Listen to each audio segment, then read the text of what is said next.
Hello everyone, welcome back to our channel. So today is day 5 of learning some micro concept related to our GW preparation. So today we will be learning that what is the potential across a resistor in Kirchhoff's law. Okay, why we use that minus and all configuration. ठीक है, आज हम जानने वाले क्यों हम minus and plus करते हैं. ठीक है, तो चलो जानते पहले रेजिस्टर कैसे काम करता है. ये मान लीजिए आपका एक कंडक्टर है. ठीक है, रेजिस्टर का कंडक्टर है. तो ये कंडक्टर में क्या होता है, तो देखो ये कंडक्टर बन गया है एटम से, जिसके पास अपना लूप बाउंड ये सब आपके इलेक्ट्रॉन थे, लूप बाउंड इलेक्ट्रॉन थे उसके. ठीक है, तो क्या करते हैं, इस कंडक्टर को हम ले लेते हैं पोटेंशियल डिफरेंस. ओके, यहाँ पे पोटेंशियल डिफरेंस देने से क्या हो जाता है, तो चलो इलेक्ट्रॉन कहाँ से निकलता है, नेगेटिव टर्मिनल से वहां से फ्री इलेक्ट्रॉन रहता है. अभी यहाँ से एक इलेक्ट्रॉन निकला होगा. ठीक है, वो इलेक्ट्रॉन इधर से आके इधर ट्रैवल कर रहा होगा. ओके, पहले अब जान लेते हैं इलेक्ट्रॉन के पास एनर्जी रहता है. हर इलेक्ट्रॉन के पास, सिग्नल इलेक्ट्रॉन के पास अपना अपना एनर्जी रहता है. तो वो जानते हैं कैसे होता है. तो हमें क्या पता है, एक इलेक्ट्रॉन कहाँ से निकलता है, एक एटम से. ये उसका एटम है और ये उसका इलेक्ट्रॉन है.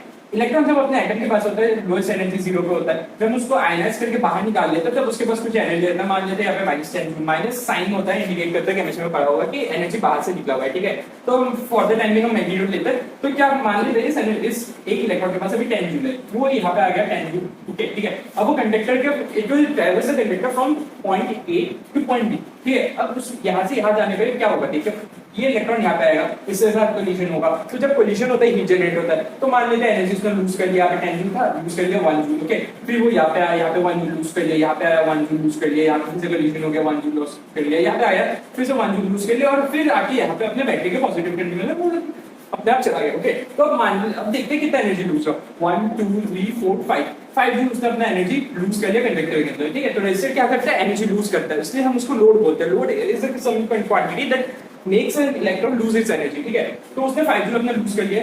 ये इलेक्ट्रॉन यहाँ से यहाँ पे आया, तो इसके पास अभी बचा कितनी energy, 10 joule minus 5 joule, that is 5 joule. उसके पास 5 जूल है. अभी देखते हैं ये चीज किरचॉफ लॉ में कैसे मान लेते हैं. हमें यहाँ पे क्या दिख रहा है, कंडक्टर के हाईएस्ट एंड में जब वो नेगेटिव टर्मिनल से निकलता है तब उसके बाद मैक्सिमम एनर्जी रहता है, मतलब हाई पोटेंशियल रहता है. फिर जब वो एकदम एंड से निकल जाता है तो उसके लो पोटेंशियल में. तो यहाँ पे भी हम किसी भी किरचॉफ लॉ के सर्किट में नेटवर्क को हम क्या करेंगे, नेगेटिव टर्मिनल लेंगे, वहां से इलेक्ट्रॉन निकालेंगे. जब फर्स्ट एनकाउंटर करेंगे उसको हम हाई बोलेंगे क्योंकि हाई रहता है, तब उसके बाद वो एनर्जी लूज कर लेता है तो लो हो गया. फिर यहाँ पे जब आएगा इलेक्ट्रॉन यहाँ से निकले तब इसके बाद अपने रिलेटिवली हाई रहेगा, फिर यहाँ पे आएगा लो हो गया. ओके, एंड हमने वर्क एनर्जी में क्या बोला था, हाई टू लो जाता है तो वर्क क्या होता है पॉजिटिव, एंड यू क्या होता है जो कि पोटेंशियल होता है that is minus of work. तो यहाँ पे वर्क क्या हो जाएगा, यू क्या हो जाएगा माइनस, नेगेटिव में. हेंस हम यहाँ से यहाँ पे लेने के लिए आई आर लेकर जो कि माइनस होता है. समझ में आया.